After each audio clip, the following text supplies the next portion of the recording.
The views and opinions expressed on all radio shows broadcast on KYOK are entirely those of the host, guests, and callers who are entirely responsible for all show content and do not in any way reflect the opinions of KYOK Radio, its sponsors, staff, or management. You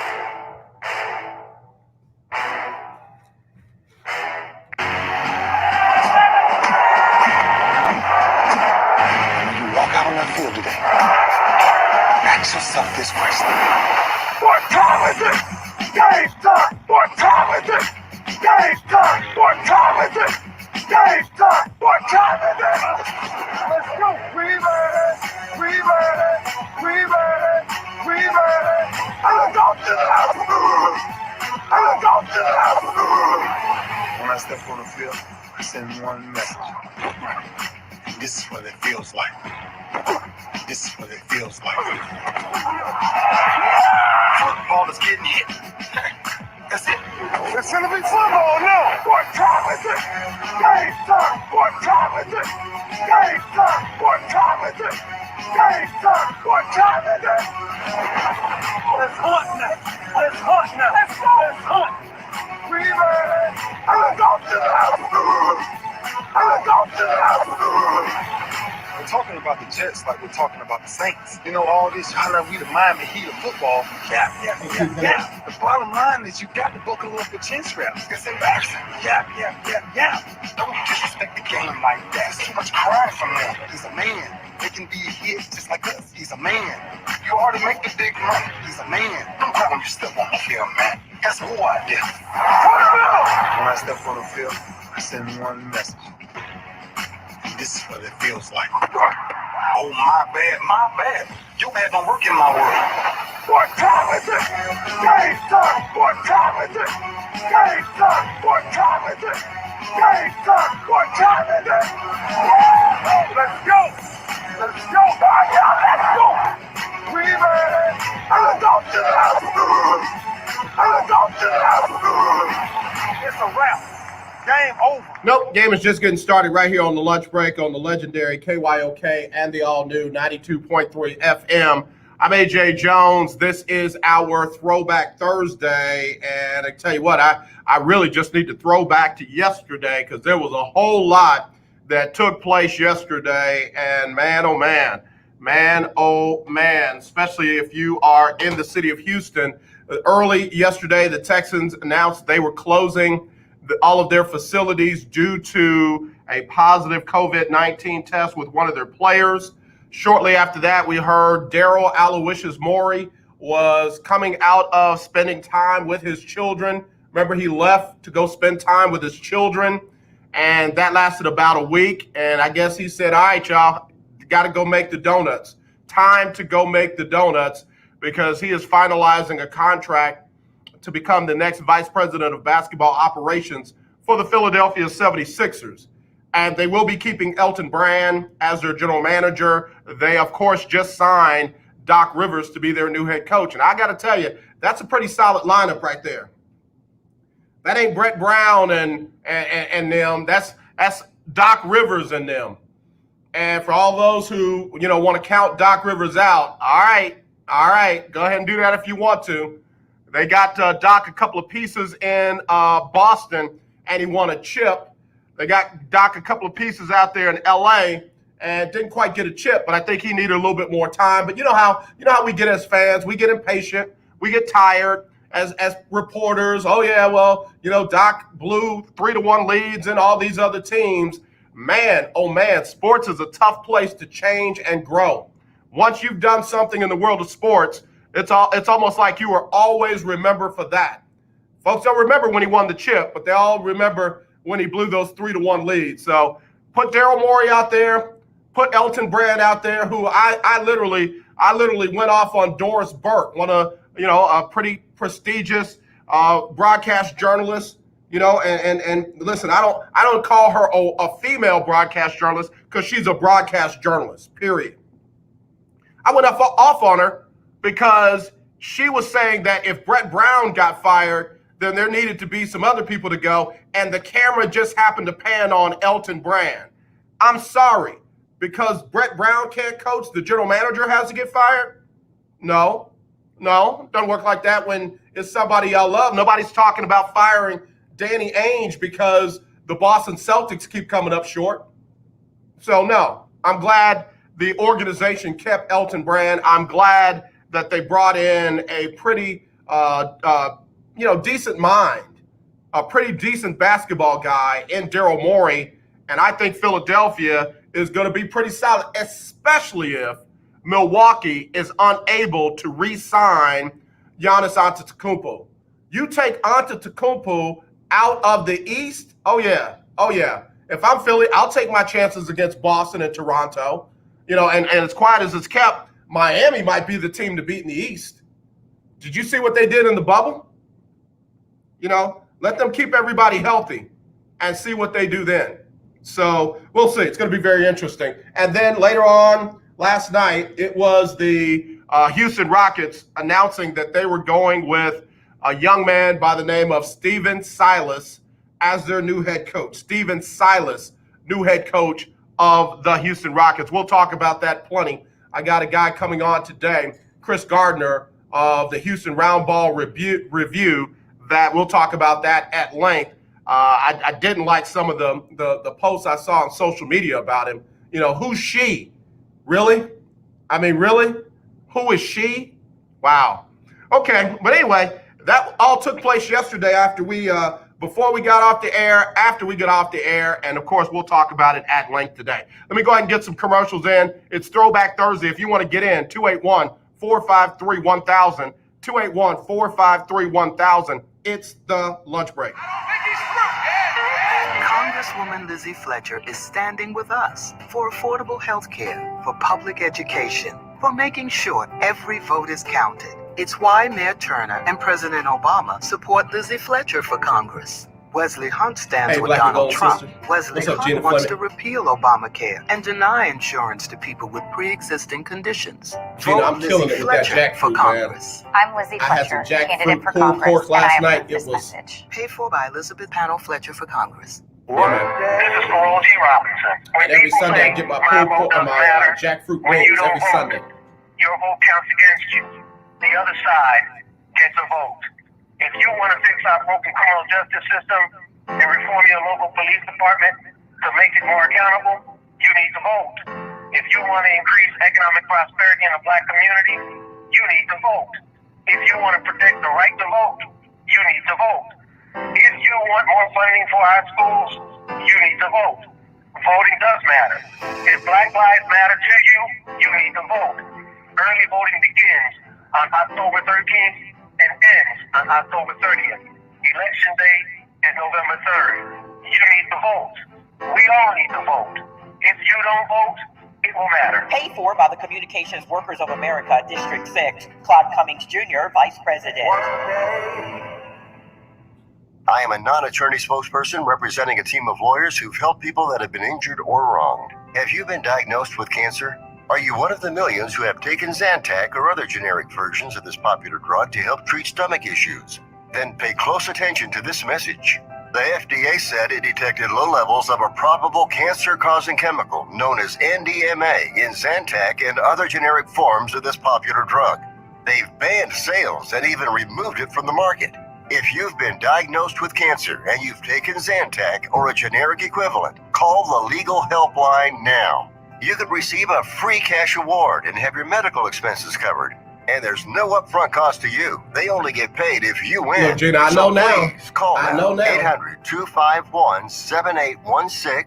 800-251-7816. 800-251-7816. That's 800-251-7816. The legendary KYOK 1140 AM and 92.3 FM. The legend continues. You're having your lunch on the lunch break with KYOK. All right, y'all, we're back here on the lunch break on the legendary KYOK and the all-new 92.3 FM. I'm AJ Jones. It is our Throwback Thursday. Got a shout out to my black and gold sister, one of my black and gold sisters, Gina Fleming. And then my other black and gold sister is Sabrina Golden. So we all like the Saints, black and gold, and we like the Pittsburgh Steelers, black and gold. Who I'm sorry. I'm sorry, y'all. I know everybody's rocking with Kansas City right now, but that Pittsburgh team is special. That team from Pittsburgh is special. And I'm telling you now, I'm going to be hard to deal with if they win it all. If that, y'all gonna have to forgive me today. You know, I got my black college T-shirt on, my HBCU T-shirt on. We'll be talking about Paul Quinn University today. But let me tell you something. If that black man wins a Super Bowl in 2020 or 2021, after everything we went through in 2020, I'm telling you now, I'm gonna be hard to deal with. I'm putting my mask on. I'm getting me a big old Eskimo jacket. I'm going up to Pittsburgh, and I'm gonna be in whatever parade they have. And if they don't have a parade, I'm gonna be the only dude out there. I'm gonna be the only dude out there. I'm gonna have my fight the power fist up. I'm telling you now, after everything we done been through in 2020, I'm telling you, y'all gonna be like, oh God, AJ has gone off the deep end. Hey, I know church folk don't like to hear that. I swear for God, I do. I promise you, I'm telling you now. I am telling you now. I'm going. I am going. I mean, man, on everything I love. Let that black man win a Super Bowl up in Pittsburgh this year. And I think the game is down in Tampa, so I can really go ahead and get rid of the Eskimo jacket and just go down to Tampa, watch them win. Oh, no, they got real high corona. They got real high corona numbers down there in Florida. That governor down there don't care. He don't care. I don't know what Trump promised him, but that governor down there does not care. I don't know if I'm going to that one, but I'll go up to Pittsburgh, put that big Eskimo coat on because it'll be February, cover my head up, and party. Y'all don't know nothing about that. Party. Back in the day, we used to say party over here, and somebody will say party over there. Yeah, man, you ain't ready. Me and Gina will go, and we'll social distance. And we'll be the only two on the parade that they couldn't have because of Rona. But I'm telling you now, I promise you, it's going down like that. It is going down like that. Let Romeo Crennel bring the Texans back, and they win one this year. I will be red and blue. I'm telling you, I will be red and blue. I'll be down there off of 610 and Kirby. Baby, please. Man, listen. You better learn how to celebrate when you come out of a storm. If you don't know how to celebrate inside a storm, you better learn how to celebrate when you come out. Let that dude win that Super Bowl. I'm just telling you. All right, 281-453-1000. Al High is like, who is this dude? Like, Al High is like, this dude here is crazy. Al, I promise you, man, what you see is what you get. I'm as thrown off outside of here as I am in here. Ask my close friends. You mess around, catch me on the wrong day, I might not be serious about nothing. I might be crazy about everything. So anyway, just letting y'all know. T Barnes, one of my longtime friends. I can't call her my oldest friend because she ain't old. She younger than me. I think T, you younger than me. No, you're not, because me and Jimmy Lytle are the youngest in our graduating class, and he's younger than me. Jimmy Lytle's December 19th. I'm December 13th, and we were the youngest ones in our class. So I have to call you Mrs. T Barnes because you're older than me. So anyway, I want to talk about something today. A lot is being said about. Let's see, what'd she say? It's that 513. You know, 513 in the house. I'm gonna be over that. What's the area code for Pittsburgh? I'm gonna be over in that Pittsburgh area code if Coach Mike Tomlin wins that Super Bowl. I know that. But anyway, the thing I want to talk about before we get to the final break, I want to get your comments. How do you feel about the player for the LA Dodgers, Justin Turner, being down on the field after receiving news that he had a positive COVID-19 test? The game is over.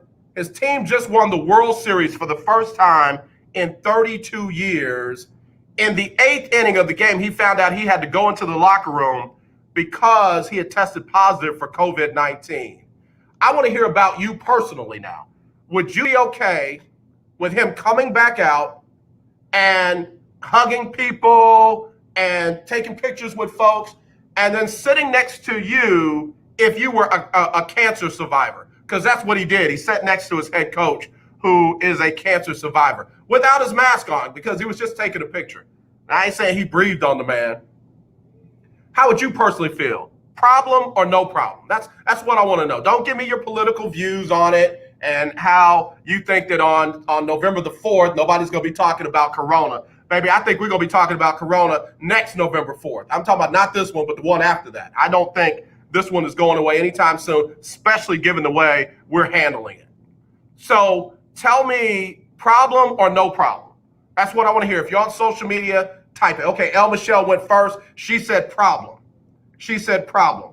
You can text me, 832-403-5005. That's 832-403-5005. Or you can call me, 281-453-1000. 281-453-1000. All right, so I want to hear problem or no problem if your teammate, Justin Turner, came and sat next to you knowing that he was positive for COVID,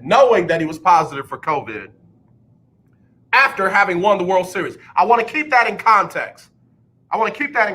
That they just won the World Series. Hello, you're live on the lunch break. Who's this? Hello, this is El Michelle. Hey, El Michelle, how you doing? I'm doing pretty good. I was calling to answer your question a little more in depth. All right, go ahead and give it to me.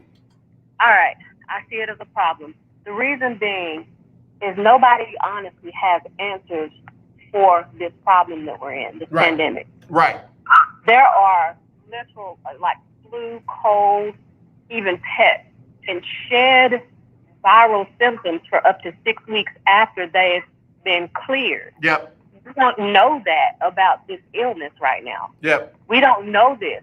And so for people to just go carelessly saying, okay, I'm cleared, I'm negative, and not believe there's remnants or something that can be shed from them to another person is insane to me right now, because we don't have the answer. And we don't. El, I got to say amen to it all, and I mean that. We don't have answers. We don't have a cure. We don't have a vaccine. So I got you loud and clear. Thank you for checking in from Boston. Yes, that's all right. It's all right. All right, girl. We'll talk to you soon. Thanks, El Michelle. Good call. All right, we'll take more of them. 281-453-1000, 281-453-1000, or text me, 832-403-5005. This is Commissioner Rodney Ellis, and here is my friend and our next vice president. Hey, everybody, it's me, Kamala. When we vote, things change. When we vote, we address the need for all people to be treated with dignity and respect in our country. Vote early, October 13th through the 30th, or on Election Day, November the 3rd. Please vote. Paid for by First Tuesday PAC, not authorized by any candidate or candidates committee. All right, it's election time, which means political ads are everywhere. But there's a reason for that. This is important. We have a president who is a straight-up racist, who uses racist language and attacks to divide Americans against each other. We don't just need a new president. We need leaders who aren't afraid to stand up to Trump. But our senator, Republican John Cornyn, he votes with Donald Trump more than 95% of the time. So what do we do about it? We vote for Democrat MJ Hagar. MJ is a combat veteran and is a working mom who knows healthcare costs are out of control. She'll fight for affordable healthcare, cheaper prescription drug prices, and protect people with pre-existing conditions. And she's endorsed by President Obama. But most importantly, she's got the courage to stand up to Donald Trump. So vote. Vote Democrat, all the way down the ballot. And vote for Democrat MJ Hagar for U.S. Senate. I'm MJ Hagar, candidate for Senate, and I approve this message. Paid for by MJ for Texas.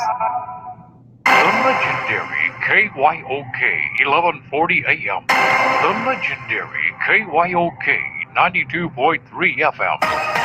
Two radio stations in one. I'm Larry Scott, host of the Not So Christian and Me Show. Join me Saturdays for great fun, interviews, music, and the latest news surrounding our world today. We are the show that cares to hear your voice and opinion with real conversation in a no judgment zone. So join me Saturdays from 1 to 2 p.m. on the Not So Christian and Me Show right here on the legendary KYOK Radio, 1140 AM, and the all-new 92.3 FM and KYOKradio.org. It's the lunch break on KYOK. All right, y'all, we're back here on the lunch break on the legendary KYOK and the all-new 92.3 FM. I'm AJ Jones. It is our Throwback Thursday, and we're throwing back to, what was it? So today's Thursday, Wednesday. So Tuesday night, when the Dodgers wrapped up the World Series, winning the series, 4-2? Yeah, they were in Game 6, 4-2. One of the players tested positive, or was informed that he had tested positive for COVID-19 in the 7th, 8th inning and was pulled from the game. His name is Justin Turner. He was told to quarantine and was even asked to leave the field when he came down by medical folks, and he wouldn't do it. Ended up hugging with players and sat next to his coach, who is a cancer survivor. And all I want to know is, problem for you or no problem? If you were on that team and you had just won the World Series, would it be a problem or no problem? Let me give a shout out to Mad Dog Merrick. He just texted me and said, AJ, it wouldn't be a problem for me, and the only reason is because he was with us all the way up to the time they pulled him out. So obviously we were already exposed. I don't know, Merrick. We'll find out in a couple of days whether or not other people on the team tested positive, but I get your point. Let me go to the phone line. Hello, you're live on the lunch break. Who is this?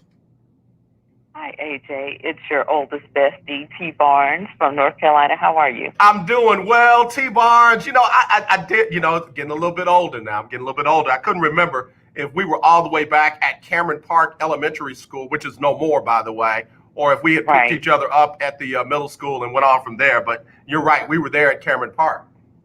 We sure were. We sure were. Yeah.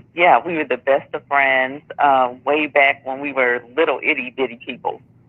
Yeah. Man, listen, before I really even know what a friend was, because T, you have always been gracious to me, friendly to me. I would never have you come on Maury Povich talking about you bullied me when I was a kid. No, I hope not. I hope not. Well, T. Barnes. But I will go ahead and say that I still think it's problematic, and here's why. From a clinical research perspective, and from an epidemiological perspective, you don't know how much of contact is required for you to have exposure. Right. So even though there was the potential to be exposed, it depends on how advanced his actual disease onset was in terms of exposure to his other teammates. But the fact that it can create permanent damage to your lungs, permanent damage to your heart, and that people who have pre-existing conditions are exceptionally vulnerable, I would say he should have used discretion and stayed in the locker room. Yeah, I got to admit, you touched on everything that most folks don't think about. They just look at the numbers on TV. They see how many people recover from it, and then they automatically minimize, you got a better chance of dying from the flu. You got a better chance of dying from colon cancer and all this kind of stuff. When the reality is, we don't know about the long-term effects. We don't know how it's going to affect somebody else's lungs or heart or, breathing or what have you. And you're sitting right next to a survivor from cancer. Correct. Another thing, just to let people know, is that you can check your state DHHS website, if you will, and it will let you know some of the data that they are actually collecting. And one of the things that is starting to be widely known is that there are people who are becoming candidates for double lung transplants from exposure to coronavirus. Wow. There are people who were probably fairly healthy, if not completely healthy, who are now having to have heart transplants and or not even making it to the point that they survive being able to have either the double lung transplant or a heart transplant. Man. So it's very, very serious. Yeah. And that's the thing. All of that leads to what's known as pre-existing conditions. So there are times when you can't get medical coverage. There's times when you can't get life insurance coverage. There may be situations where you got to pay out of your own pocket for your medical treatments for something totally different, all because you now have these pre-existing conditions with, this thing called COVID-19. So It's again, I'm not trying to make it political, I promise. But I was just thinking in the realm of sports, this is the biggest night of this young man's career, where the Dodgers hadn't won a World Series before now, and he is part of that winning team. And I get that it's hard for him to say, man, I can't celebrate with my team, but then he comes out and he celebrates with his team, knowing that he's in the condition that he's in.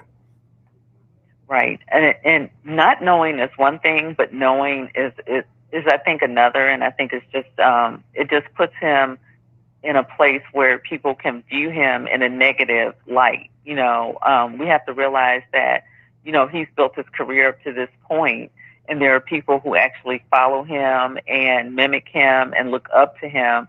And so judgment is a part of what's required, even though he's a sports figure. Yeah. And again, with the nation being so divided on it, I'm sure somebody, if the Dodgers come back and say, oh, this was negligent or selfish or whatever, and they decide to move on from it, which I don't think they will, and I'm not even recommending they do that. But if they did, somebody would hire him like in minutes. There's somebody out there who thinks it's no big deal, and they would put their stake in him.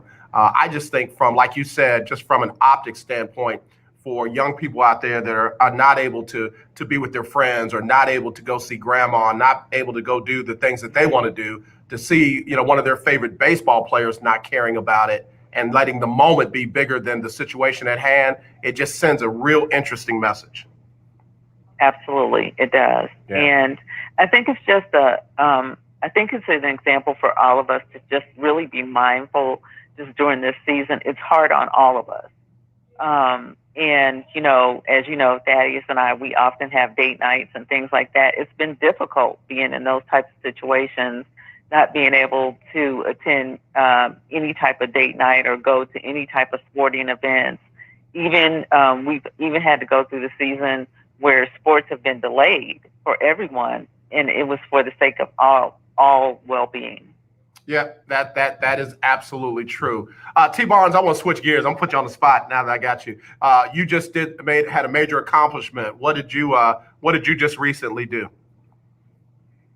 Oh wow, I actually am part of an author compilation, and I wrote a chapter in a book. And in this particular book, it deals with a variety of trauma that women have faced in their lives and how they have overcome this from a spiritual perspective. What's the name of the book, T. Barnes? It's called Destined to Win, Volume 2, We Push Past It.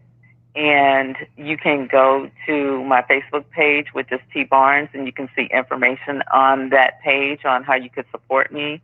But thanks for letting me share. I'm just really honored to be able to even share my story publicly. Well, I am so proud of you. Again, we are long time friends. And when I saw that, I was just overjoyed. Like, there's no way to express on Facebook in the little space that you have how excited and happy I was for you. And I will definitely be getting the book and chopping up that chapter and others.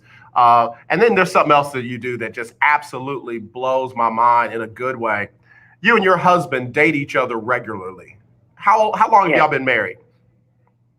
We've been married 33 years this December. Golly. 33 years. T. Barnes. Yeah. That's what's up. That's exactly what's up. And y'all date each other regularly. Tell me about that a little bit. One of the things that we have in common is our love for music. My husband was a musician in high school, middle school and high school. And I grew up with a father who was a musician. So it's something we have in common. And I can honestly tell you, when we went on our first date night, it was one of the hardest things we've ever had to do because we were empty nesters for the first time. And the date nights really started so we could get to know each other again. Okay. And so the date nights have progressed, and it's been a wonderful addition to our marriage. And I really hope that just by posting and sharing that, it encourages other people to really date your spouse, get to know them as a person. T. Barnes, I mean, again, one of the many things that I love about you, when I start seeing you guys do that, I was just like, wow, that's what it is. Because you got a lot of people that love each other that don't like each other. They don't even when they want to relax, they go hang out with other people like, oh, it's boys' night, or I'm going to go hang out with my girls. I mean, and nothing wrong with it. Nothing wrong with it. But I like that you guys found a different way to do what works best for you and your marriage. Yes. It really put us in this space, just like you said. We're really best friends. We really are. We really get along great. Even when we've had difficult times in our marriage, it is the friendship that has sustained us.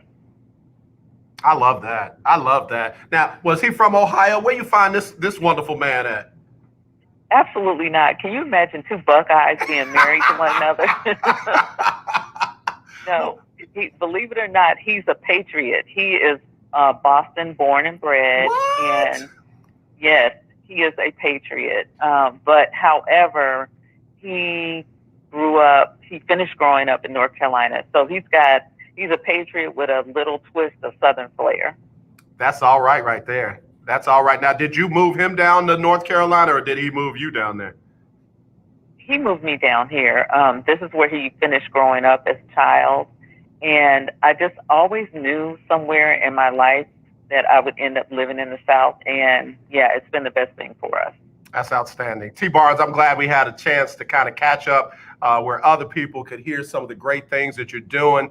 Do me a favor, tell the whole family that I said hello. I know your sisters is growing in ministry and doing great things, but tell the whole family that I said hello. Can't wait to get the book. In fact, when I get it and after I get a chance to read it, I'll schedule some time for you to be on the air with me, and we'll chop that up together, okay? Thanks. I really appreciate it. I love you so much, man. I love you too. I love you too. Tell my brother I said, keep it going, bro. Tell him I said, hey, all right?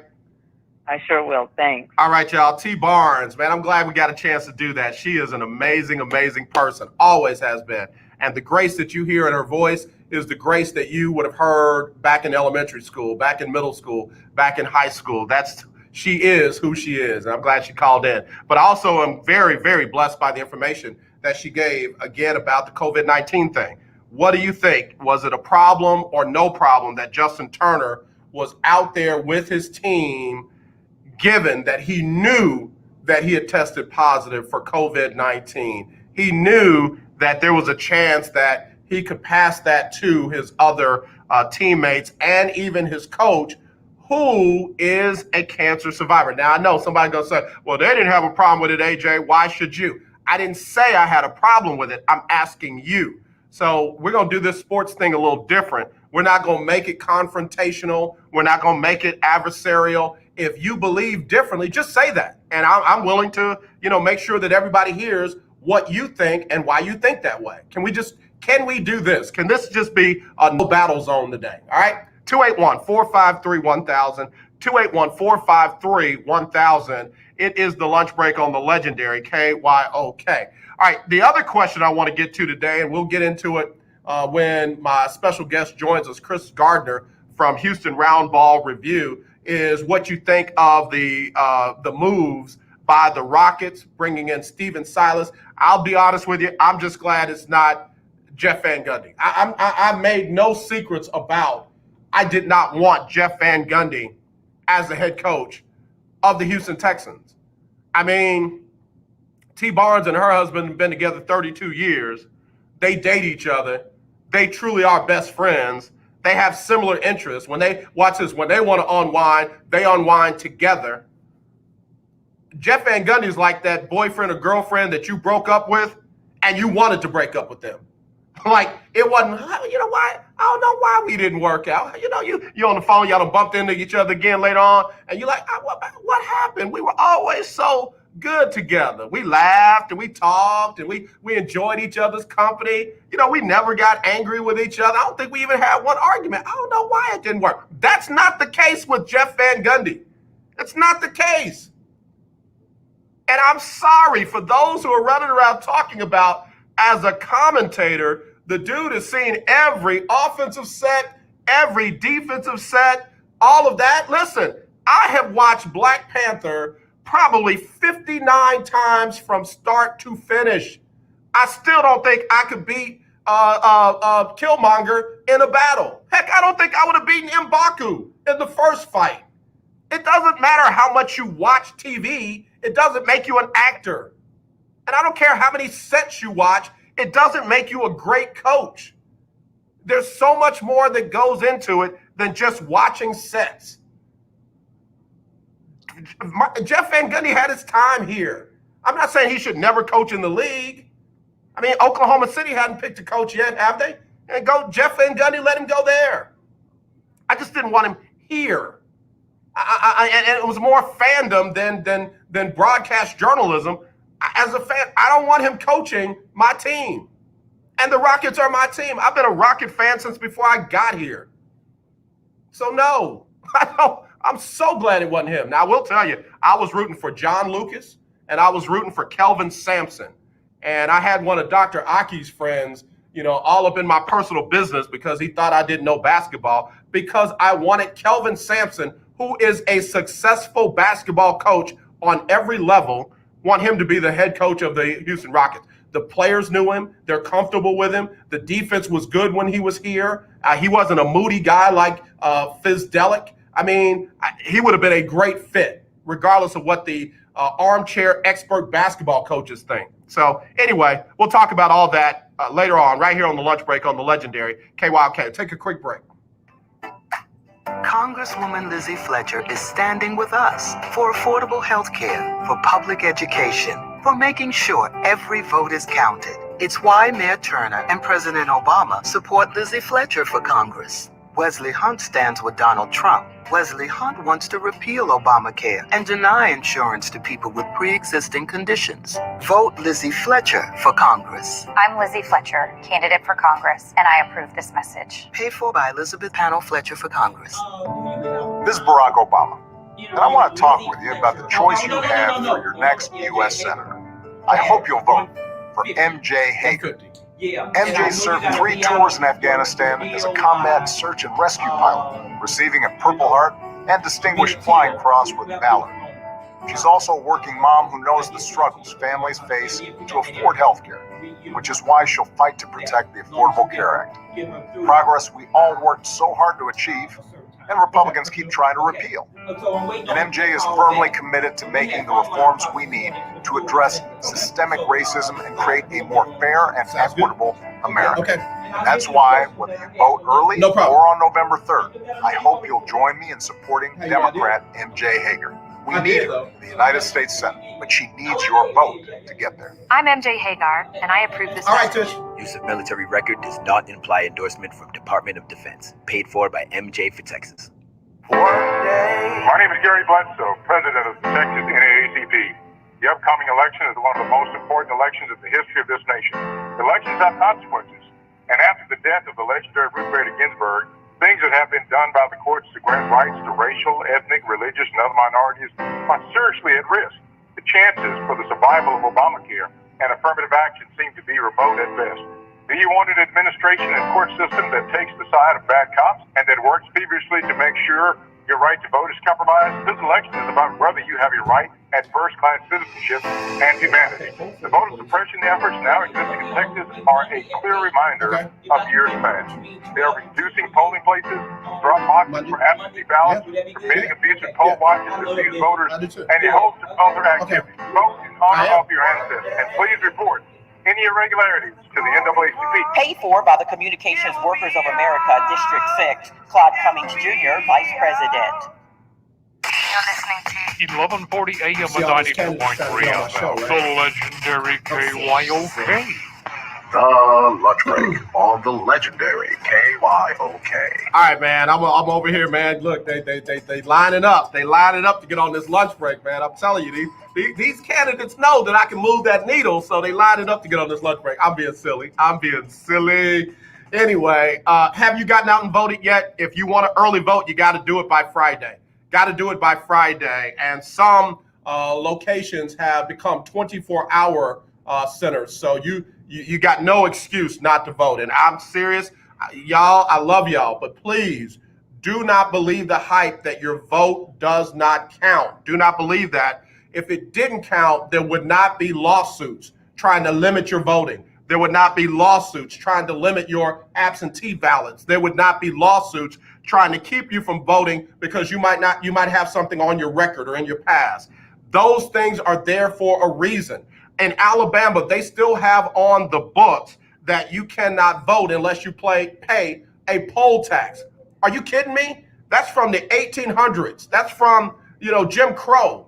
So if your vote did not count, those things would not need to be in place. So please get out and vote. If you're in Houston or if you're in Texas, vote. You can vote between now and Friday. In the other areas, y'all know what y'all's time frame is. But listen, please, please, please, whatever you do, get out and vote. All right. All right. Let me get to the phone line. Hello, you're live on the lunch break. Who's this? It's Keisha.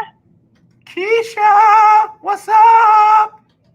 Hi, AJ. How are you? I'm doing fine. Am I in the same key as you? What key are we in? I don't know. I guess we just saying the same thing. But I guess I was calling just to reiterate the same thing that you were saying about voting. I think I was calling to say the same thing about voting as well. Yeah, and you know what? Before we get into that deep, I want to tell you. I'm here. Keisha, I'm here. Can you hear me?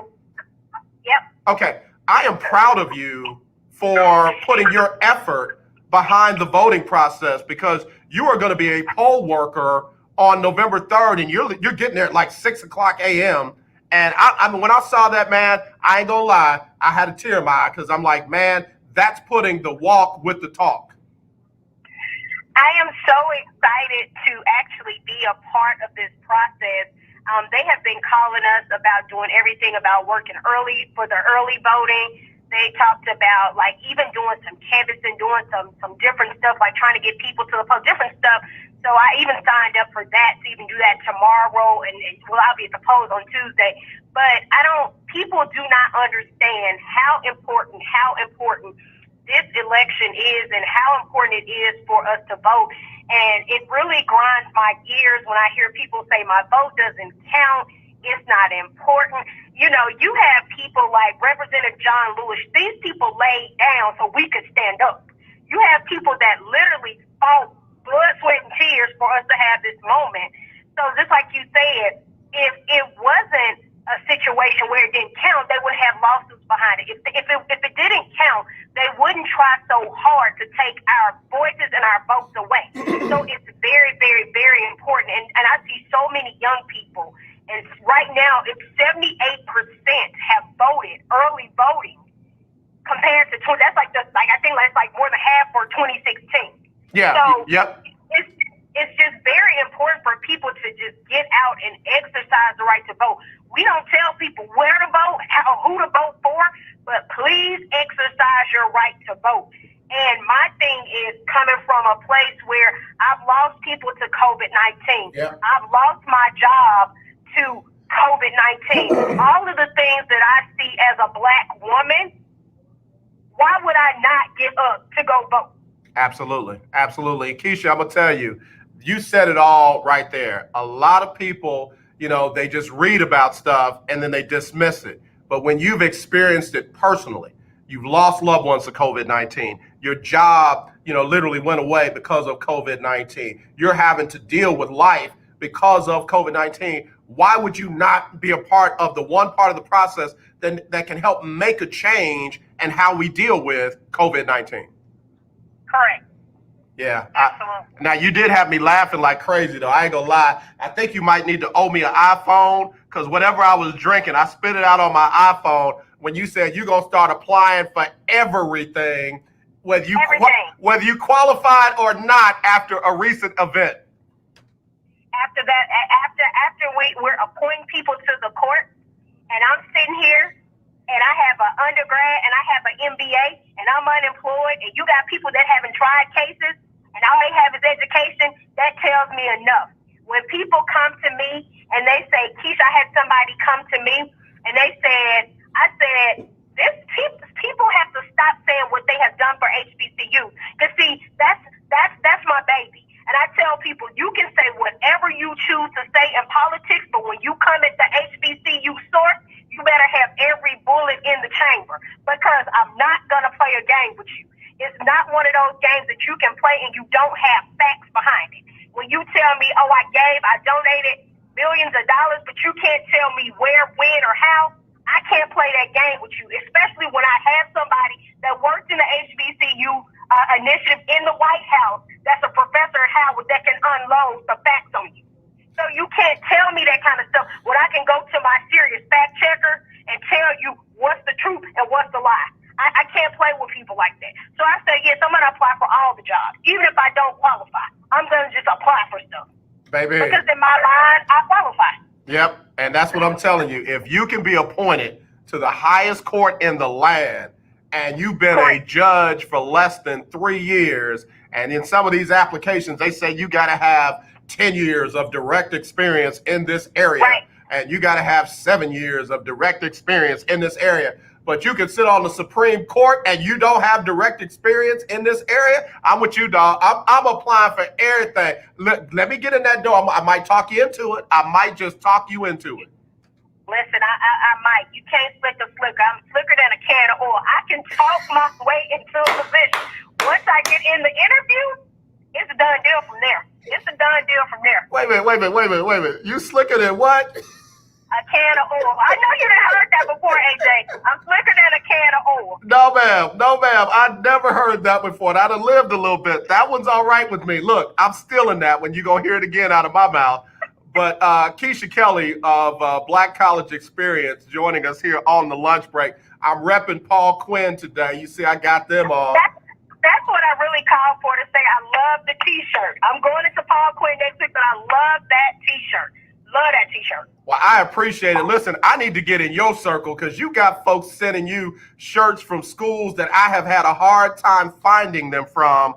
And I just love what you're doing. Keisha, tell everybody where they can check out your Black College HBCU T-shirt tour and all of the great stuff you're doing.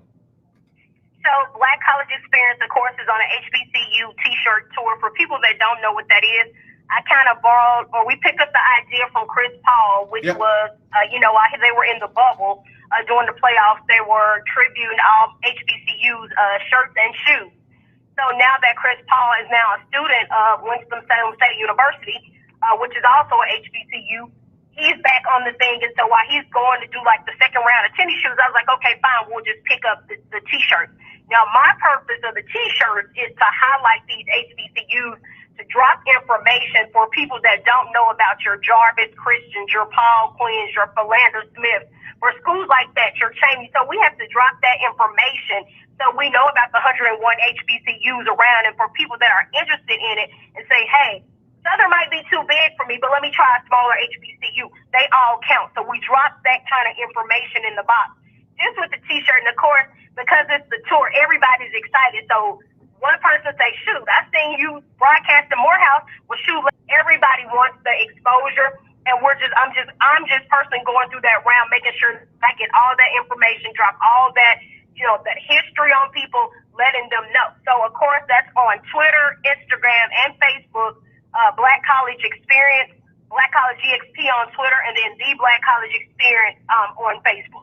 Man, I'm serious. I am so blessed by you. I am so blessed from the first day we talked, you have lit a fire under me. And I mean, I'm serious. I'm doing it as best I can because they need to know down here this, it's not just U of H. It's not just UT. It's not just A&M. Prairie View, Texas Southern, Paul Quinn.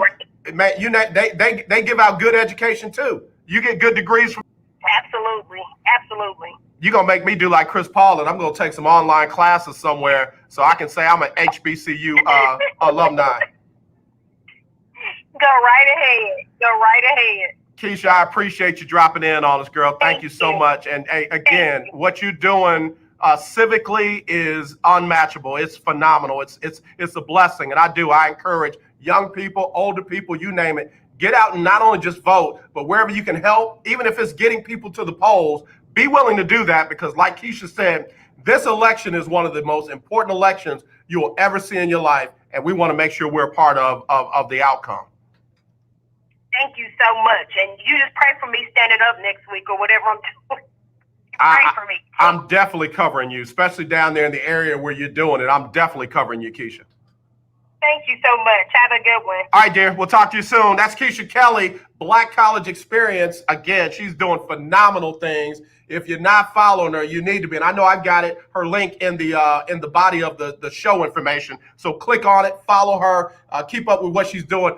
That Black College Experience HBCU T-shirt tour is phenomenal. And again, man, she's got bunches more than I do, but I'm gonna get caught up. So, all right, let me get Sybil Wilkes on here. She'll give us our latest update on the coronavirus, and then we'll keep it going. I know I've got a bunch more text messages about whether it's a problem or no problem that Justin Turner came out and was sitting with his team after having tested positive for COVID-19. Also want to get your take on the new head coach for the Houston Rockets. And then I also want to get your take on Daryl Morey. Did he pull one over on the city of Houston, or is that just a good thing for him?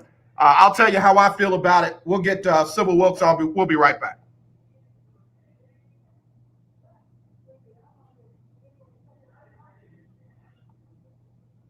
All right, hang on a second. Let me do this.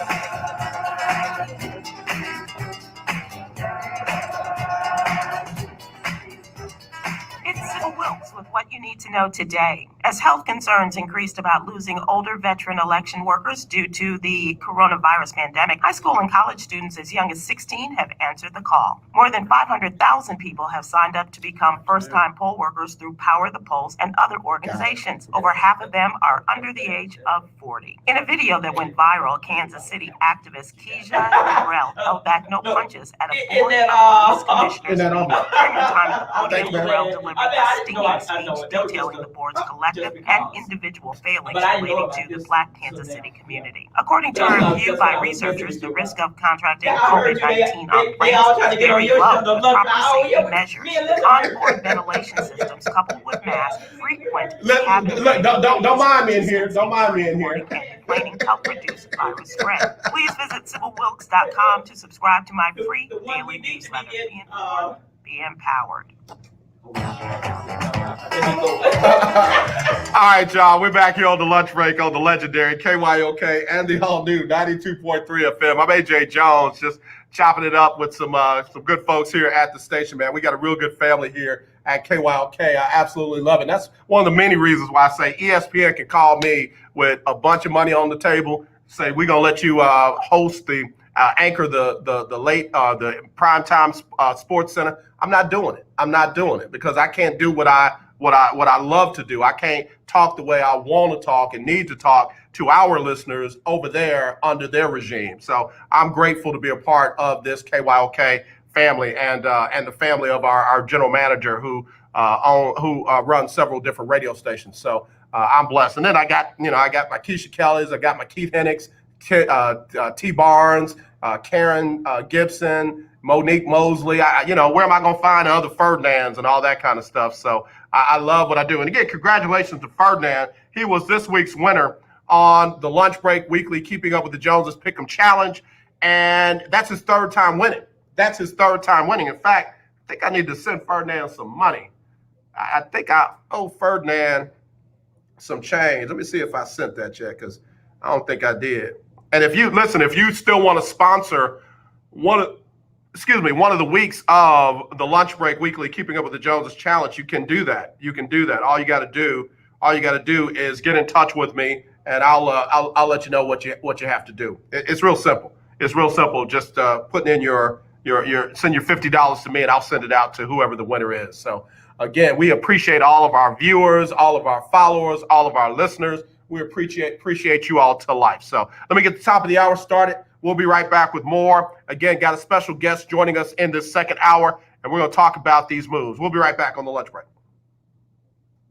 1140 AM KYOK Conroe and 92.3 FM K222CX Houston. The views and opinions expressed on all radio shows broadcast on KYOK are entirely those of the host, guests, and callers who are entirely responsible for all show content and do not in any way reflect the opinions of KYOK Radio, its sponsors, staff, or management.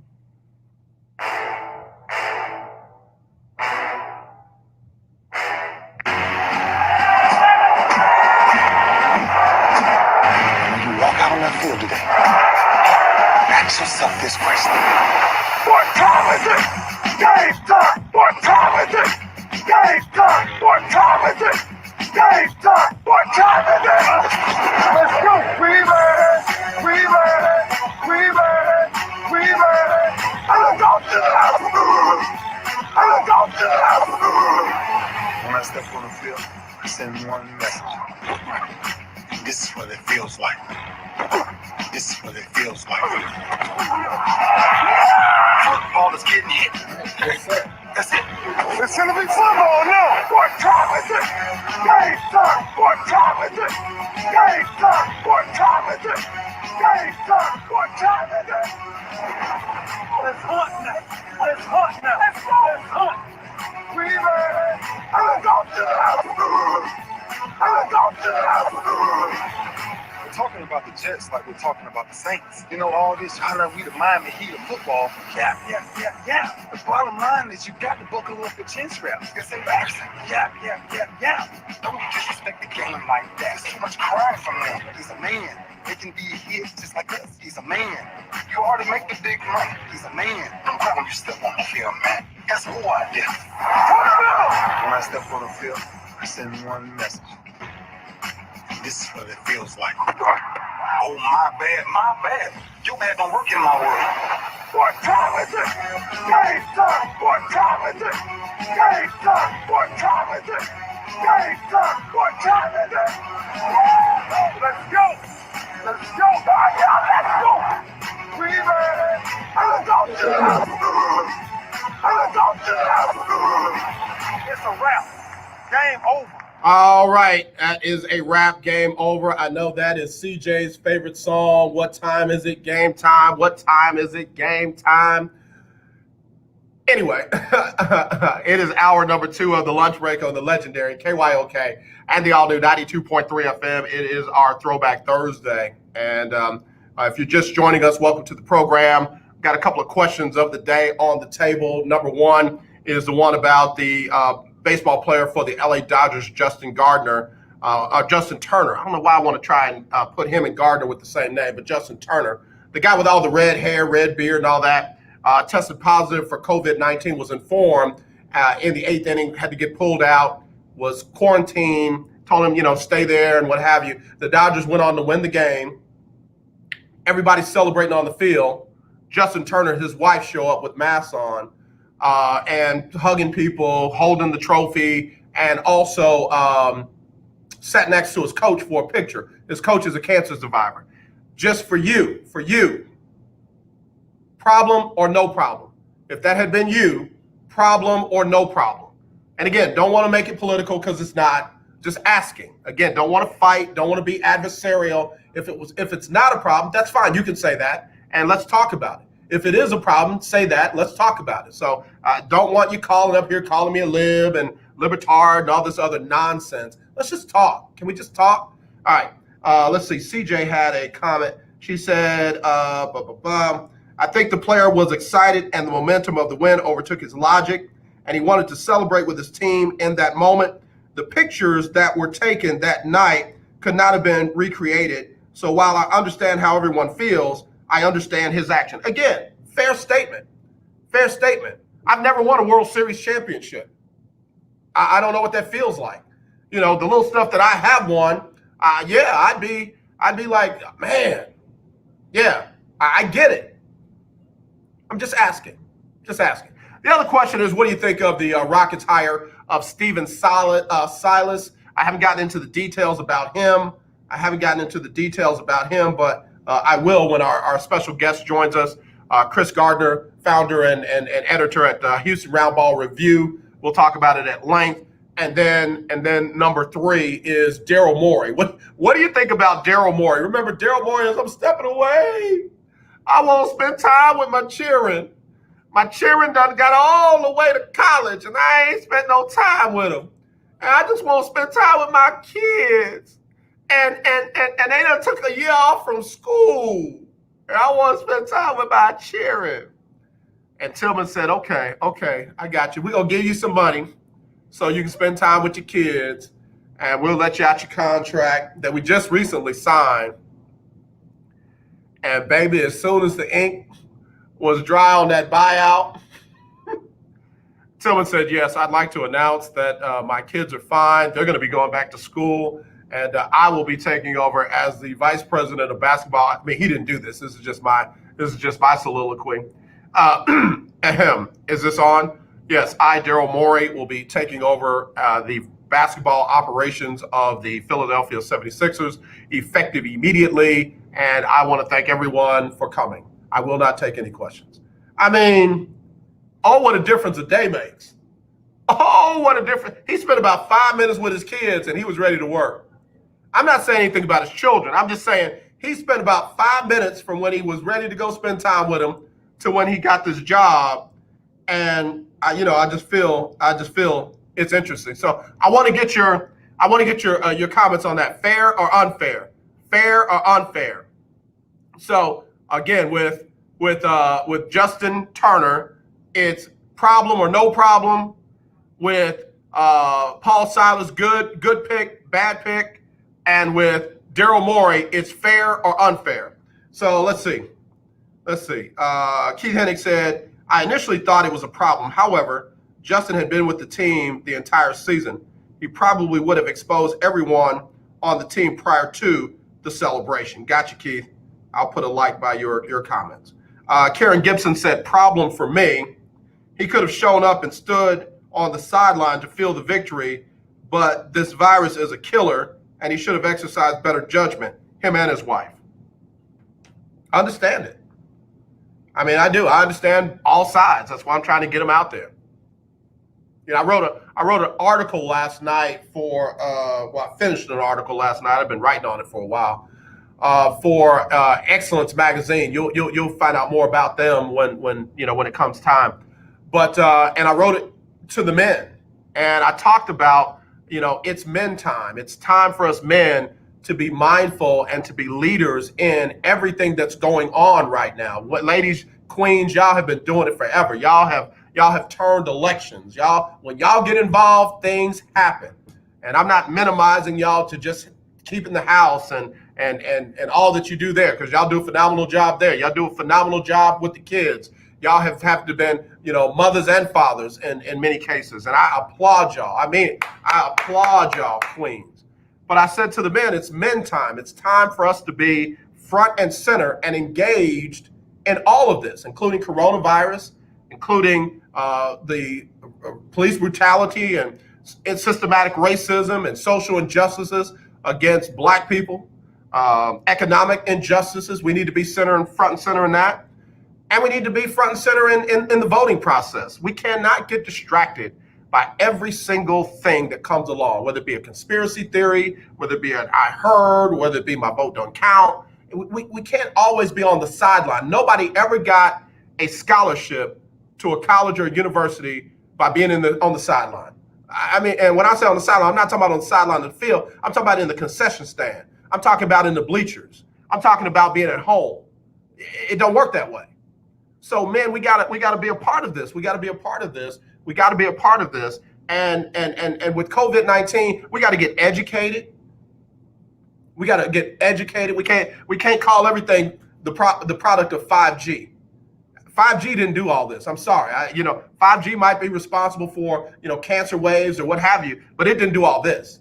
So you can't rest your laurels on 5G. You got to get educated. You got to get involved, and then you got to make wise decisions for yourself and for your family. Even if that's you, if you don't believe it, but you do the right things of wearing your mask, washing your hands, and social distancing, and you encourage your children to do it. You encourage your young people to do it. You encourage them to do it, not for them, because obviously they don't believe in it, but for their friends and for those who might be concerned about it.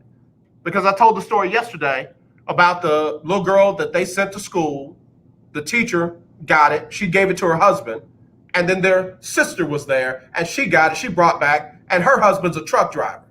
So one decision made by one person affected all those people. I mean, man, we gotta be front and center. We gotta be involved. We gotta be involved. We gotta be involved. We cannot be on the sideline letting everybody else do it without us. And I'm talking men, I'm talking black men. We gotta be involved. Gotta be involved. So, Justin Turner, man, I don't want to vilify him. I don't want to do that. I don't want to tear him down. He's another man. And I'm not in the mood of tearing men down right now. But you got to make wise decisions. You got to make wise decisions. I mean, to me, that put the moment of the sport over everything else. That put the moment of the sport over everything else. And I'm not, again, it's not the end of the world. I pray that nobody else gets it. I definitely pray that Dave Roberts doesn't get it, being a cancer survivor. Sometimes something else has to be bigger than our own wants and our own wishes. Something else can sometimes be bigger than the moment that we want to be in. So anyway, let me take a break. I'll get off my soapbox. Let me get the lady that is going to be on the show. Let me get her on here now. Look, when you want to be on my show, you're my all-time favorite. You're my new favorite. So let me get her on here. We'll be right back. Congresswoman Lizzie Fletcher is standing with us for affordable health care, for public education, for making sure every vote is counted. It's why Mayor Turner and President Obama support Lizzie Fletcher for Congress. Wesley Hunt stands with Donald Trump. Wesley Hunt wants to repeal Obamacare and deny insurance to people with pre-existing conditions. Vote Lizzie Fletcher for Congress. I'm Lizzie Fletcher, candidate for Congress, and I approve this message. Paid for by Elizabeth Panel Fletcher for Congress. This is Carl G. Robinson. When people say my vote doesn't matter, when you don't vote, your vote counts against you. The other side gets a vote. If you want to fix our broken criminal justice system and reform your local police department to make it more accountable, you need to vote. If you want to increase economic prosperity in the black community, you need to vote. If you want to protect the right to vote, you need to vote. If you want more funding for our schools, you need to vote. Voting does matter. If Black Lives Matter to you, you need to vote. Early voting begins on October 13th and ends on October 30th. Election day is November 3rd. You need to vote. We all need to vote. If you don't vote, it will matter. Paid for by the Communications Workers of America, District 6, Claude Cummings Jr., Vice President. I am a non-attorney spokesperson representing a team of lawyers who've helped people that have been injured or wronged. Have you been diagnosed with cancer? Are you one of the millions who have taken Zantac or other generic versions of this popular drug to help treat stomach issues? Then pay close attention to this message. The FDA said it detected low levels of a probable cancer-causing chemical known as NDMA in Zantac and other generic forms of this popular drug. They've banned sales and even removed it from the market. If you've been diagnosed with cancer and you've taken Zantac or a generic equivalent, call the legal helpline now. You could receive a free cash award and have your medical expenses covered. And there's no upfront cost to you. They only get paid if you win. So please call now. 800-251-7816. 800-251-7816. 800-251-7816. That's 800-251-7816. The legendary KYOK 1140 AM and 92.3 FM. The legend continues. You're listening to The Lunch Break on KYOK. All right, y'all, we're back here on the lunch break on the legendary KYOK and the all-new 92.3 FM. I'm AJ Jones. It is our Throwback Thursday, and today, again, we got a couple of questions out there, a lot of comments.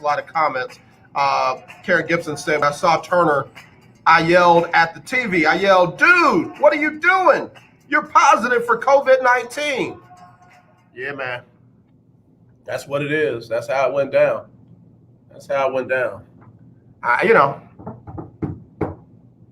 folks don't think that it is that big of a deal. I saw a lot of the comments on Twitter about it, and, they basically were like, yo, man, leave the dude alone. He just won a World Series title for the first time in his life. Okay. Got it. At what cost, though? At what cost? At what cost at what cost did people pay for that celebration? And again, it goes a little further than that. It goes to the point where if people don't value the severity of the of the disease or the virus, then to them there is no cost. You caught a cold, so we can celebrate we can celebrate the World Series, or you got the flu, so we can celebrate the World Series. Okay, I get it. I get it. A bunch of folks are commenting about Daryl Morey. So hang on real quick, though. I got some news here. Tyler Sullivan of CBS Sports says that the trade deadline is less than a week away in the NFL, and contenders will be looking to wheel and deal to bolster their club for the stretch run, while others will be looking to sell off pieces as they look forward to 2021. The Green Bay Packers fall into the former category, sitting at 5-1 on the season and in first place in the NFC North. Aaron Rodgers is playing at an MVP level, but still could use some help in the passing game opposite star receiver Davante Adams. And Davante Adams is a beast. That dude is a player. And he says, could that help come courtesy of the Houston Texans? Aaron Reese of The Athletic reported on Wednesday that Green Bay is among the teams that are interested in acquiring wide receiver Will Fuller. And he also notes that Houston isn't interested in a fire sale and won't trade the former first-round pick just for kicks. But there are others that are saying that Kenny Stills could be on the move. So we'll keep you posted. I might not have the same kind of resources or sources that some of these guys with the check marks behind their names do, but I got some sources out there. Like Keisha Kelly said, I've got folks that work in financial offices at a few HBCUs, and when they hear over and over again, oh, I gave HBCUs billions of dollars, I know some schools that don't have the money yet. Like, they don't have the money yet. And the reason why they don't have the money is not anything regular or normal. So, it's kind of like people telling you, oh, he's done more for the blacks than blah, blah, blah, blah, blah. Well, I'm black and it ain't got down to me yet. So thank you, though. I'm so happy, so proud that you told me how good my life is now that you did. It's like LeVar Ball was on it when he said, stay in your lane. LeVar Ball was on it when he said, stay in your lane. Y'all didn't like that man because he was too brash, he was too outspoken and all of that. But that man gave you some nuggets. If you could look past all the other stuff you didn't like and just listen to him, man told you some truth. Stay in your lane. Stop telling other people how good they have it now that somebody else is in charge. You don't know how they live it. So anyway. Let's see. Keith Henry said, too bad the Bucks Too bad the Bucks wound up with Antonio Brown? What do you mean? What do you mean? You don't want the Bucks to have Antonio Brown? I think it's good. I think it's going to be good. Not Monday night. I think Monday night is going to be good because Tom Brady's playing major ball. But I think Antonio Brown is going to shock y'all. I think he's going to shock a whole lot of people. I think I could be wrong, but I think he's motivated. I know he's talented. And him and Tom Brady have some kind of bond or connection that people just don't understand. So I don't know, man. I don't know. I think Tampa's gonna be hard to beat. If that defense keeps playing the way it's playing right now, under Todd Bowles, the offense under Byron Leftwich and Bruce Arians, I think Tampa really can be hard to beat. And that's coming from a Saints fan. So we'll see. Okay, here we go. I got my special guest, Let me get him on, and then we'll go ahead. We'll get a quick break. I'll come back with Kris Gardner from Houston Roundball Review right after this on the lunch break on the legendary KYOK and the all-new 92.3 FM. Our First Lady, Michelle Obama. What's going on, Kris? If you think How you doing, brother? possibly get worse, trust me, they can and they Have will you voted? if we don't make Oh, no doubt, man. October 13th, first day. Same here. Got in there and got it done. Toyota Center. How was it? How was it there? In and out 5 minutes, if that.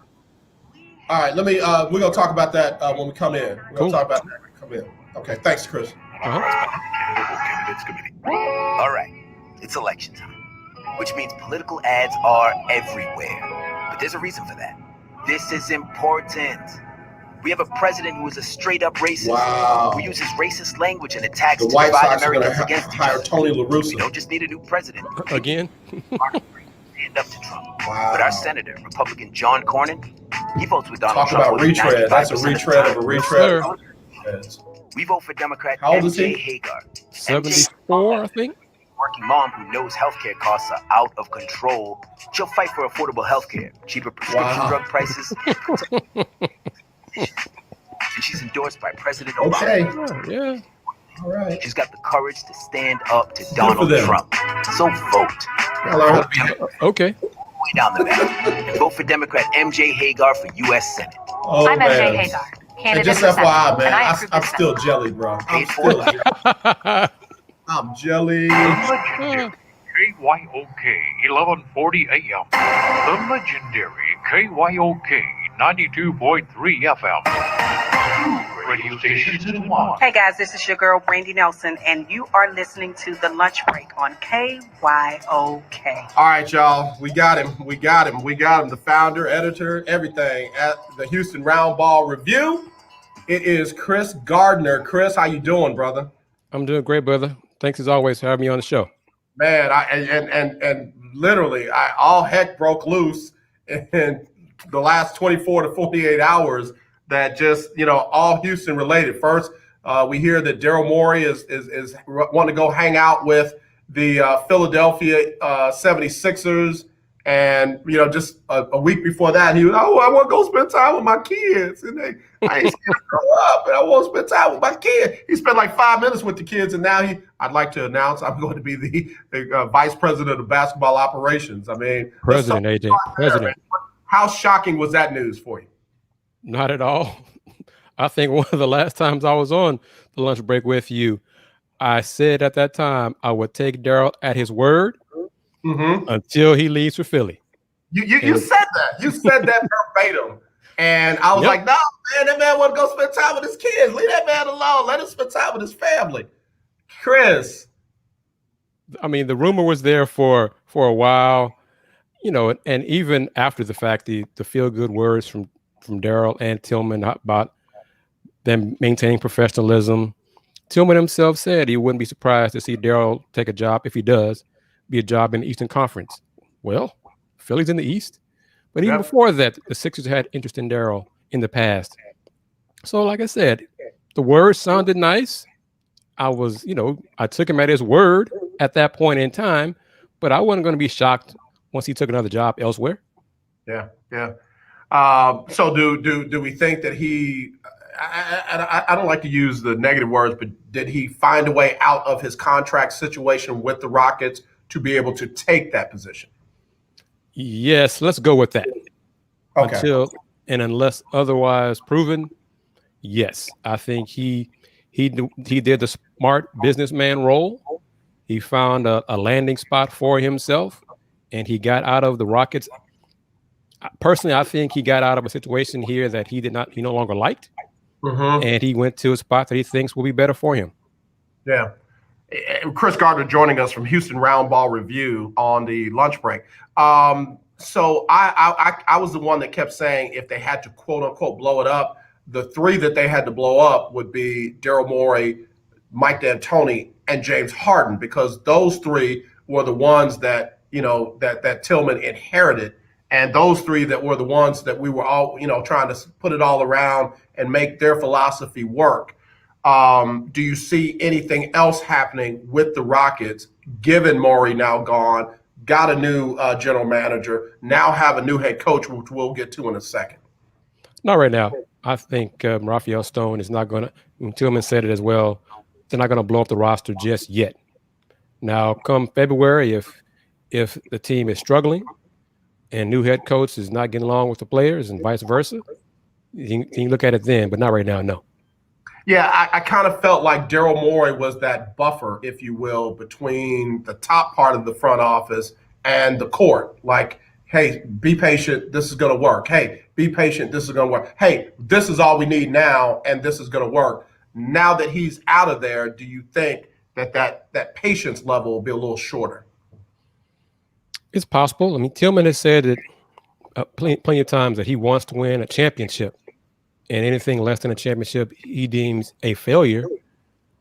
Well, I don't think they're going to win a championship this coming season. I don't believe they're any closer than they were 2-3 years ago when they had the best shot. So based on his own words, until he gets a championship, he's going to keep pushing now Raphael Stone to get it done some way, somehow.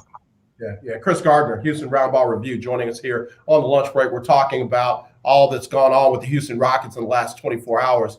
My question of the day in regards to Daryl Morey was fair or unfair. Him, saying he wanted to step away and then now going to Philly. What's your thought? Fair, unfair? For whose side? Pick a side and then tell me, because it sounds like if it's for Daryl, it's fair. If it's for the Rockets, there might be a different answer. So you tell me.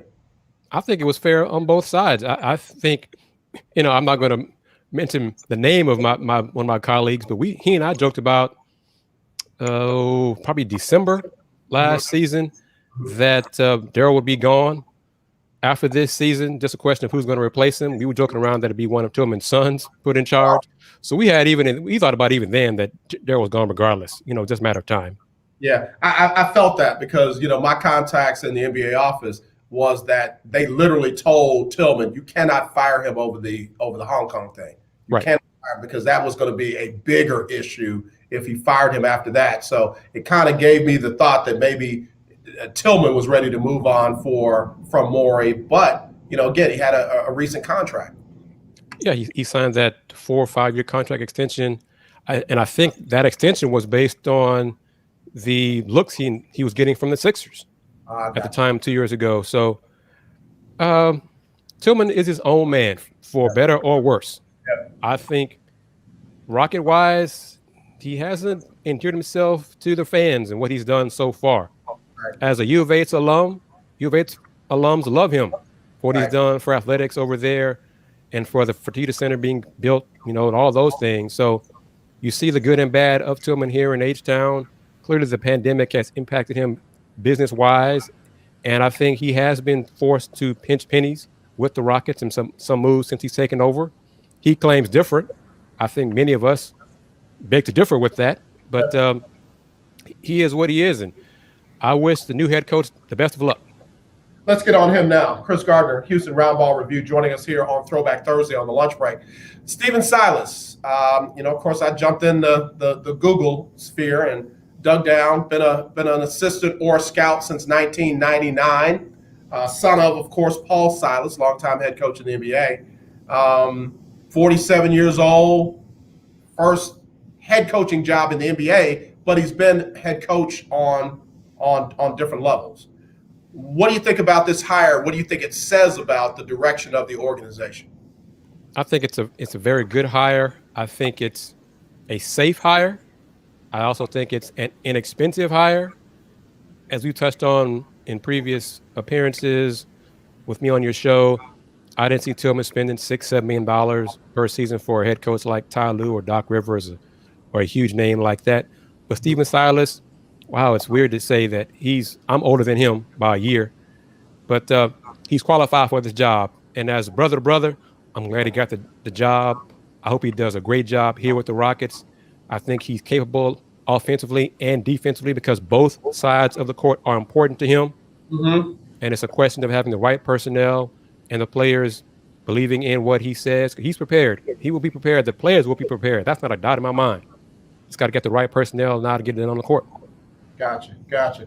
One of our followers from Georgia, Skip Thomas, asked the question, what does his hire mean for small ball? You'll see less of it. It won't be. Well, Rockets kind of, especially after House did what he did and got kicked out of the bubble, ideally they do need, and I think they saw against the Lakers especially, the importance of having a skilled big man, a younger big man than Tyson Chandler, because he's just a good locker room guy. God bless him for his 20 years in the league. But they got to get a younger big man, not necessarily a 7-footer, Bam Adebayo, somebody skilled like that who does more than just take up space on defense. So I think small ball will still be around, but you may see it in 10-minute spurts. You may see it down the stretch in the fourth quarter. One of the many things that D'Antoni told us numerous times was when the Warriors, their death lineup was really small ball. Right. So, of course, you got to have the personnel to do that and excel with that. And the Rockets right now don't, in my opinion. Right. But I think small ball in huge minutes is gone. Yeah. Kris Gardner, Houston Roundball Review, joining us, giving us good information here on the lunch break. And, it's funny how it worked in spots. It was good in spots. But, man, when Anthony Davis, and I don't know if it was Anthony himself or LeBron, got in Anthony's face and said, hey, nobody over there can guard you, we saw the difference between a mobile big who could do multiple things and somebody like a PJ Tucker trying to guard him. He was unguardable when he put his mind to it. Exactly. And that's has always been one of my biggest beefs with the entire NBA and this whole movement to short ball. Let's really get more specific into short ball, because the small ball, Harden is strong. He's a solid 220. Eric Gordon is strong, but they're 6'4", 6'5". PJ 6'5". If you have a skilled big man like AD, like Joker, and usually more times than not, a Joel Embiid. Mm-hmm. Those guys are 6'10", 6'11", 7 feet. They have a God-given height advantage over these shorter dudes as long as they maximize that height advantage. Too many big men today don't maximize the height advantage, and that's why the NBA has gravitated so far to the 3 points or bust mentality, which I can't stand. Yeah. You and me both.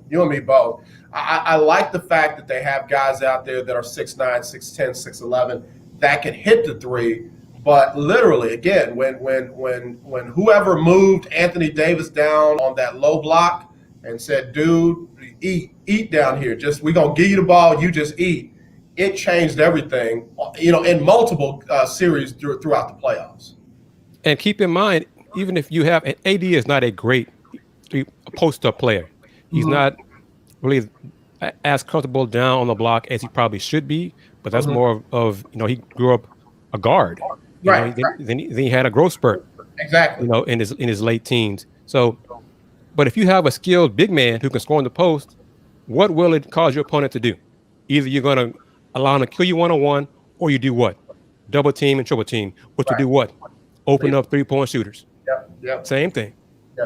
Yeah.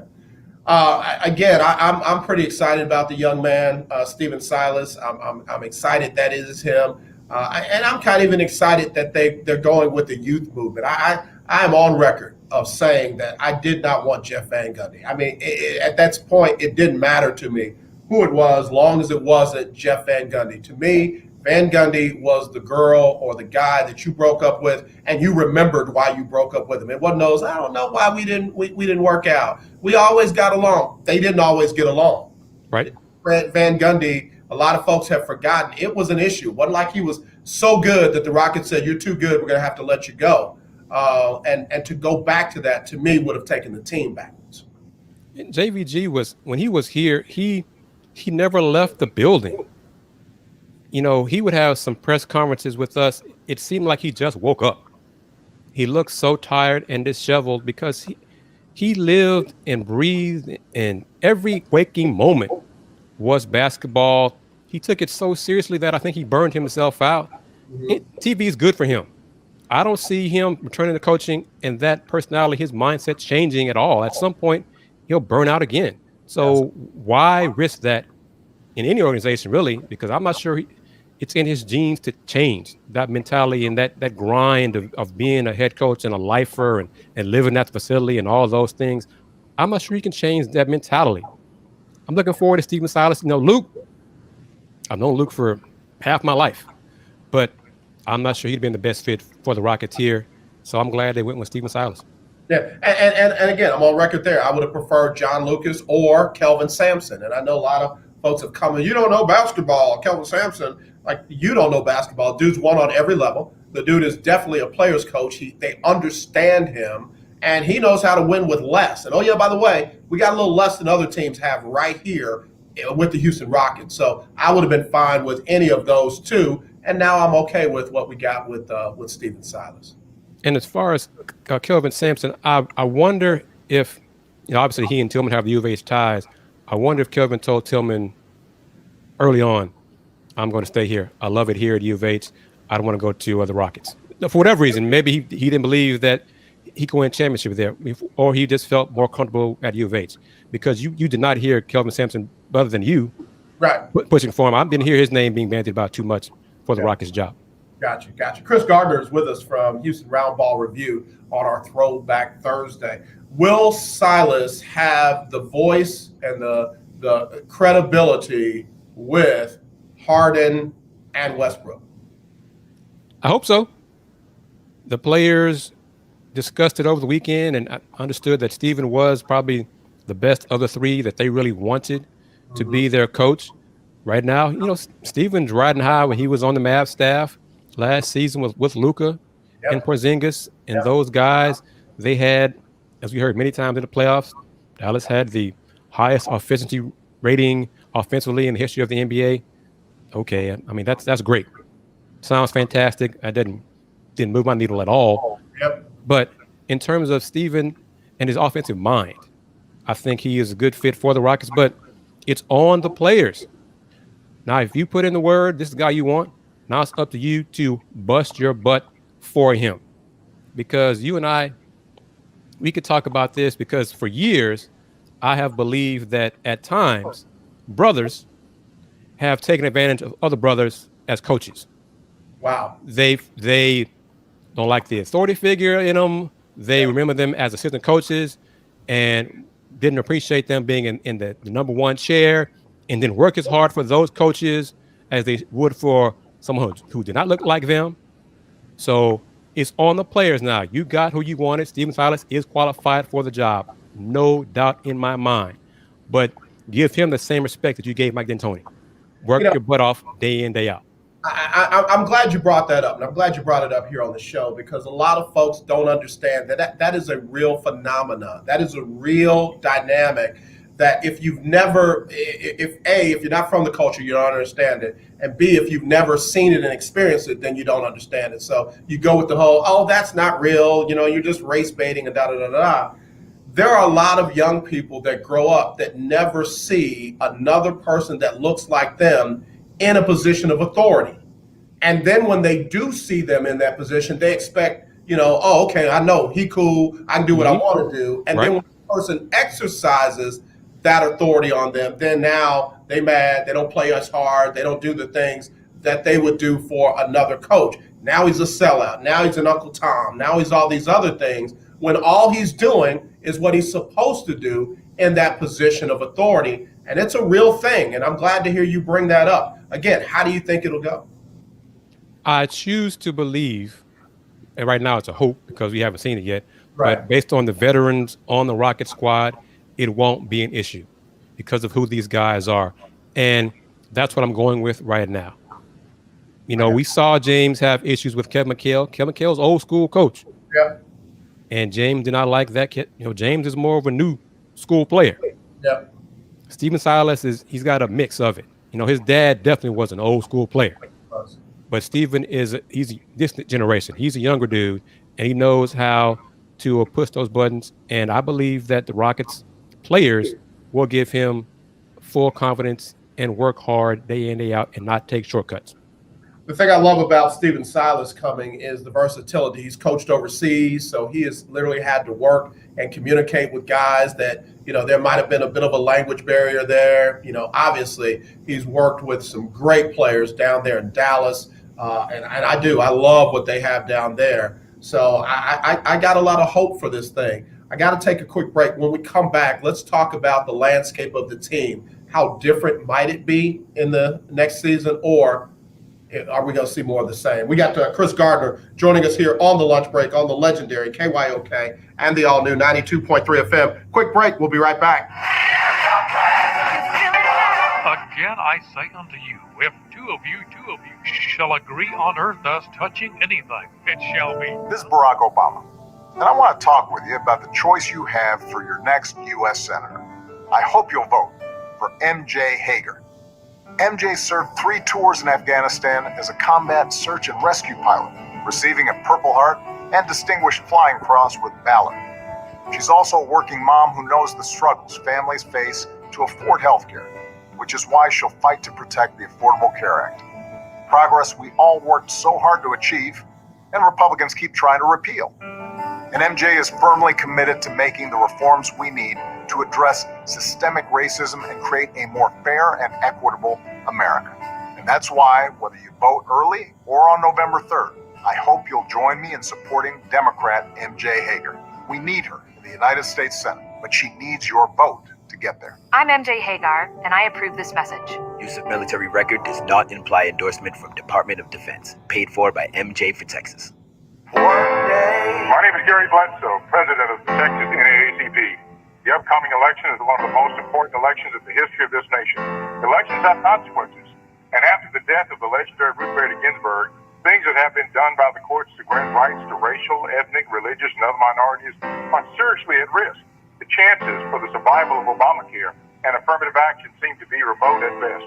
Do you want an administration and court system that takes the side of bad cops and that works feverishly to make sure your right to vote is compromised? I got one of the political candidates going to be calling in about 5 minutes, so this will be our last segment. Okay.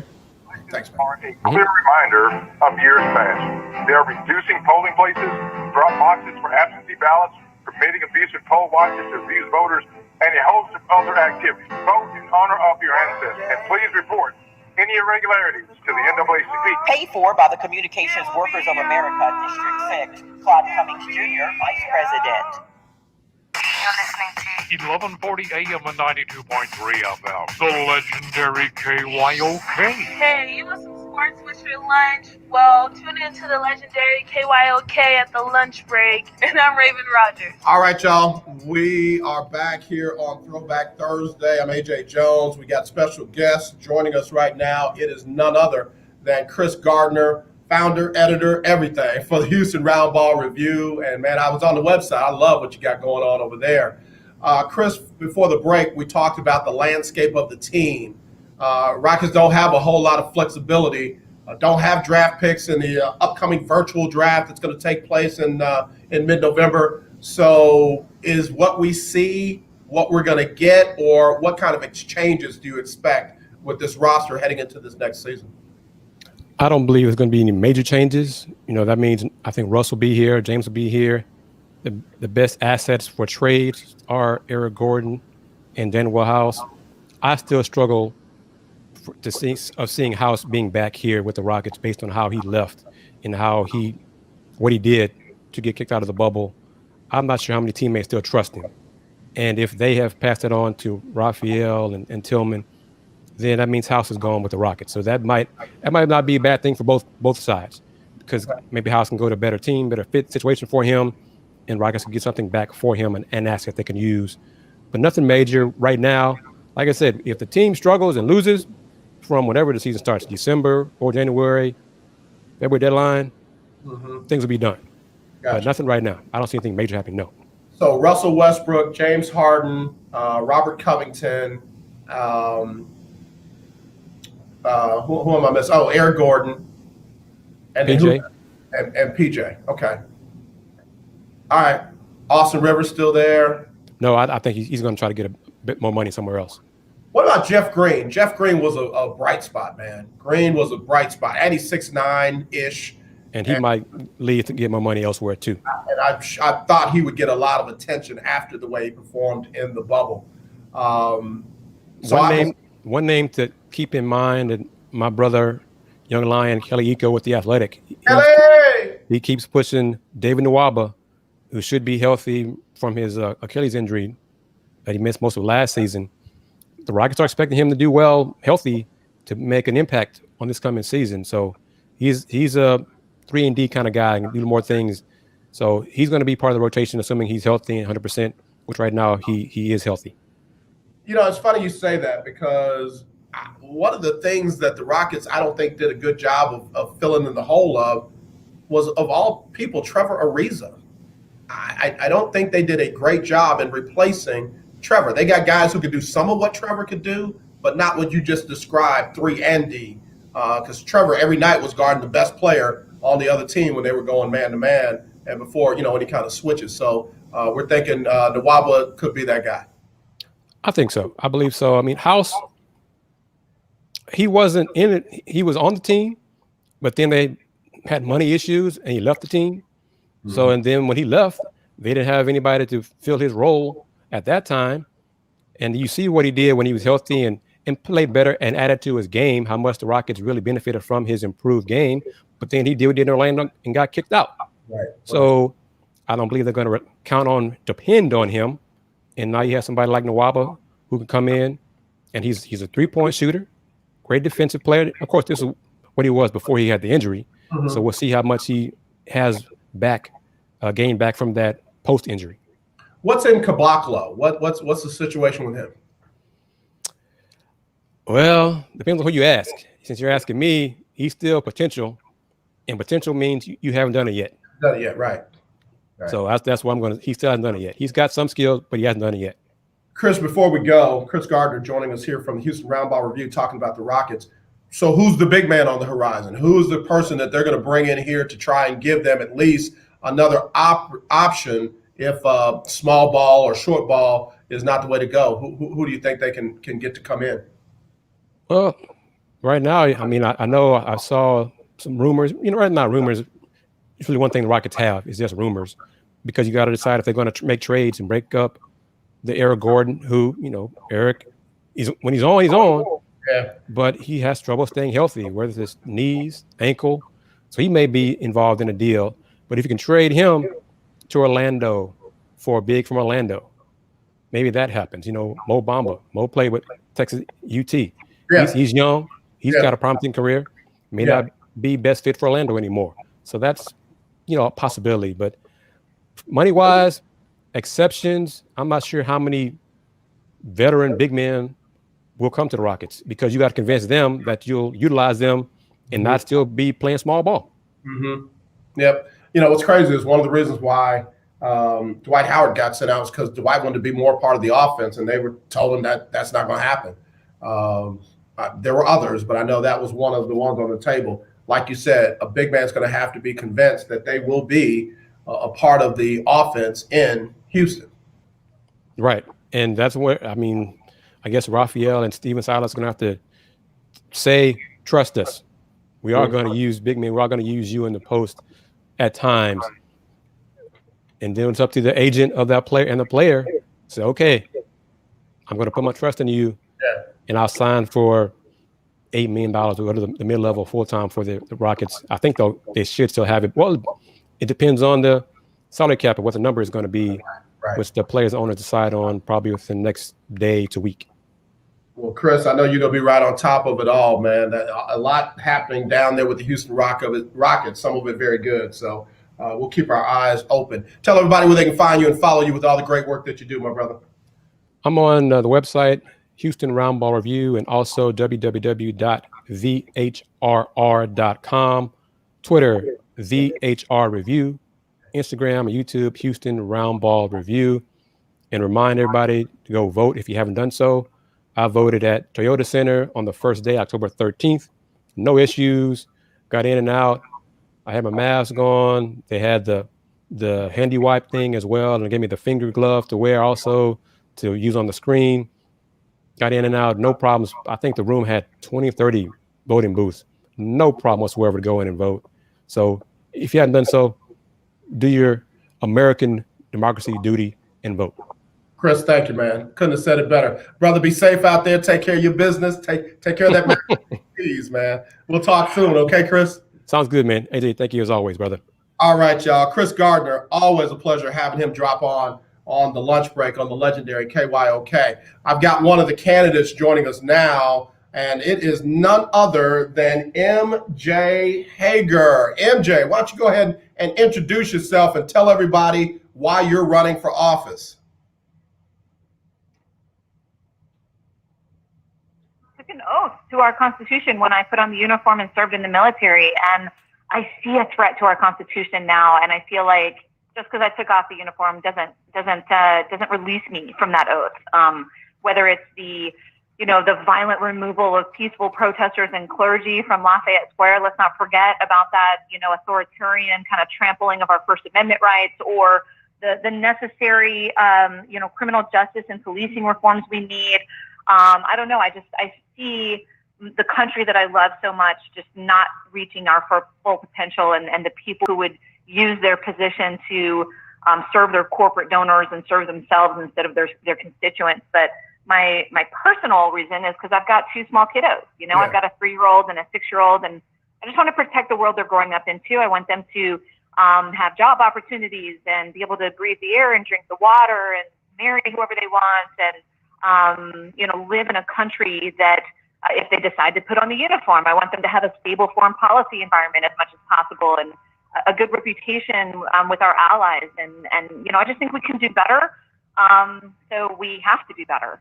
Yeah, again, we've got MJ Hager joining us here on the lunch break. MJ, you served 3 tours in Afghanistan, were shot down by the Taliban. Can you walk us through that experience and the lessons that you learned from that prepare you for the office that you're seeking? Yeah, both in the shoot down and in other kind of hairy situations in combat. I would say, it was my 3rd tour in Afghanistan. I was shot down. The 9 of us, that's patients and crew, because I was a medevac pilot rescuing folks off the battlefield. The 9 of us were surrounded by 150 enemy fighters. And that's why I laugh when people talk to me about the odds, and long shot races and things. We're neck and neck in the polls with John Cornyn now. And I believe that we need leadership that when I was shot down with people that, I disagree with on a lot of things, whether it's the tactics of battle, or, I was shot down with Republicans and Democrats, and, none of that mattered. Right. Because we had a life and death mission in front of us, like we do now with COVID. And we really need more leaders who are able to put aside their differences, stop the self-interest, stop the lying, stop the spread of misinformation, don't ask what's politically convenient, and actually roll up our sleeves and put some butt-kicking problem solvers in the room. People that, have experienced the challenges that we have, not people that have lived their whole lives in some little bubble of privilege. Yeah, we've got MJ Hager joining us. She's a candidate for the U.S. Senate. And MJ, you're talking on one of the oldest Black-owned radio stations in the city of Houston and surrounding areas. What's your plan to help Black communities, especially hard-hit Black-owned businesses, recover from the economy situation and this pandemic? Yeah, this pandemic, people keep talking about, do we need to focus on the public health aspect or the economic aspect? That blows me away. That those two things are absolutely connected. The best thing we can do for the economy is get the public health aspect of this virus under control. But this has disproportionately hit small business owners. The large businesses and the large farms got the majority of the help. And within the small business community, it again, of course, as always, disproportionately impacted Black-owned businesses and minority-owned businesses. So I would like to see more accountability and transparency as to where that help is going. It's unconscionable that 90% of minority-owned businesses didn't get the PPP loans that they applied for. Right. John Cornyn says systemic racism doesn't exist. That is systemic racism. It's not one guy twisting his mustache because he's a racist. It's a system. It's the lack of access to the relationships with accountants and attorneys that are generationally long seated with other businesses. So we just need to focus on when I was there last a couple days ago. Sheila Jackson Lee called me the job creating mama. That was not a cute nickname. That was a very clear charge on her behalf of holding me accountable and telling me I better create jobs. So that's what we're going to be doing. We're going to be focusing on supporting small business owners. We're going to focus on bringing jobs to communities, focus on recovering our economy. The backbone of our economy are not the wealthy special interests and CEOs that John Cornyn kowtows to. The backbone of our economy are families like yours and mine, the hardworking, regular, everyday folks that keep this country moving forward and make this country great, and I won't forget that. Yeah, again, MJ Hager joining us here on the lunch break. MJ, over the summer, our nation experienced a real reckoning moment of racial justice, especially with the death of George Floyd right here in Houston. What kind of reforms would you fight for when it comes to policing and criminal justice? Yeah, so many. We have a lot of work to do. Let me first say that the reforms needed in policing and criminal justice are symptoms of a deeper-seated problem. The systemic racism that John Cornyn denies threads through access to housing, access to business capital, healthcare disparities, food deserts, all sorts of things, transportation, education. So we have to deal with it as a holistic problem. But when we talk specifically about policing and criminal justice reform, people of color make up only 37% of the U.S. population, but 67% of the prison population. It's very clear in the data that Black and Brown Americans are more likely to be arrested, more likely to be convicted, receive stiff sentences than their white counterparts that are committing the same crime. So, we have a lot of work to do. We need to end private prisons. We need to, I don't even have enough time on the show to talk about all the policing reforms. I agree with a lot of the things like ending racial profiling and chokeholds and, the incentives for unfair arrests and ticketing. And we need to expand resources for legal aid. There's a lot that we need to do. John Cornyn is one of the top recipients of the private prison industry. And I think that that's a big part of why he doesn't fight, for reform. Yeah. MJ Hager, we're down to our final minutes. Let me ask you two more things. You talked about your plan to expand access to health care for Texans in your campaign. Can you talk about that and any issues with racial disparities there? Yeah, I worked in healthcare for 5 years. We definitely have racial disparities, whether that's lack of access to care. Those healthcare disparities, they don't just happen. They come from, a lack of access to good nutrition, a lack of access to preventative care. The maternal mortality rate is just skyrocketed for Black women. We have a lot of work to do, but I think that if we can expand access, we have had the worst access in the country the entire 18 years John Cornyn's been in office. So it should be his top priority. But he has been the Affordable Care Act repeal's top salesman. He continues attacking the Affordable Care Act despite the fact that it'll rip away healthcare from millions of Texans in the middle of this pandemic even. It's just absolutely crazy. And the fact that we have such little access to healthcare is a big part of why we can't get the pandemic under control in Texas. But I believe in a public option. I believe we should give people a public option into Medicare if they choose that. But I also believe in protecting choice and protecting people's right to choose what that access to healthcare means for them. The reason John Cornyn doesn't want to protect access to care and pre-existing conditions is because he's received nearly $2 million from the insurance industry. So we got to also get corporate PAC money out of politics as much as possible. MJ Hager, we got 45 seconds. Tell everybody why they should vote for MJ Hager and the fact that they should get out and vote, period. We are facing enormous challenges right now. And to address these, we need to elect leaders that are committed to showing up and fighting, not just during campaigns, but while in office. We cannot win this without Black voters, and I can't legislate after we win without Black voices and input and guidance from Black Texans. And so, especially in light of everything that's happened this year, I am asking for your vote. I am asking you not to be okay with stepping aside and letting other people speak for you.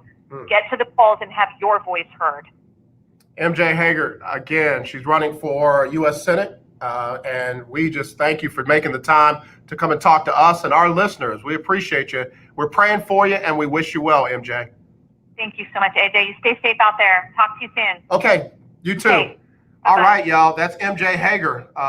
Again, it's all about having a plan. It's all about being committed to it instead of, bought out by other folks. And I can appreciate her candidness. Get out and vote. You got between now and Friday to early vote. After that, you can only vote on November 3rd. And again, we want you to exercise your right to vote. Your vote does matter. All right, y'all, as always, let's not be divided. Let's be united. I love you. There's nothing you can do about it except wear your mask, wash your hands 30 seconds or more, sanitize everything around you, be sensitive to everybody around you. And when you see that racism, kill it. Not the person, the racism. And get out and vote. Bless you. Talk to you tomorrow. The legendary 1140 AM KYOK Conroe and 92.3 FM K222CX Houston. Are you ready? All right, y'all. Man, really appreciated her making the time to come onto the show. And man, again, it's always good to hear from the folks that want to be elected come and speak directly to you. So as you might have overheard, there might be others that'll be coming on. Lizzie Fletcher, if you know any other political candidates that you want to hear from and you have their ear, please let them know that we're open to having them. And it's not left and right. It's not Democrat, Republican. It's those that want to get their voice out. Now, there are some fees for it, so get them connected with me. But, you know, hey, I want to hear from the folks about what they're going to do without all the rhetoric and the noise going on that we hear on certain levels of this campaign. But the best thing you can do, educate yourself and get out and vote. Educate yourself and exercise your right to vote. Not this. Love y'all. Y'all be safe. Talk to you tomorrow for Freestyle Friday.